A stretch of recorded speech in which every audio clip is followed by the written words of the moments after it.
Берберот на Зоран Заев добил проекти за медиумска писменост преку Еразмус Плюс, вредни над 270.000 евра, тврдеа денес преку прес ВМРО ДПМНЕ.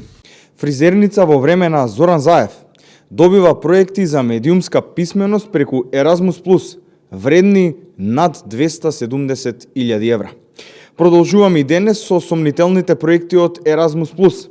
Да подсетиме дека Заев и Димова доделија неколку грантови вредни над 270.000 евра за медиумска писменост на фризерско студио во период од 3 години.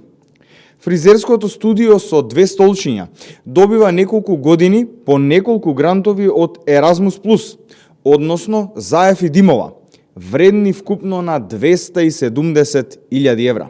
СДСМ од друга страна пак повторно тема на денот им беше милионски скандал во Битола за Центарот за возачки испити. Скандалот во Министерството за внатрешни работи со милионскиот тендер за организирање возачки испити мириса, смрди на корупција и мора да биде целосно расчистен.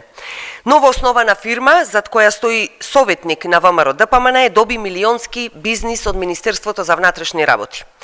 Практично сите полагања на возачки испити во Битола, Прилеп и Ресен беа доверени токму на оваа фирма блиска до власта со монопол од 5 години. На крајно сомнителен начин и со прашање дали воопшто ги исполнува условите. СДСМ почитувани реагираше за овој скандал, побара реакција од Државната комисија за спречување корупција, од основното обвинителство и од сите надлежни институции.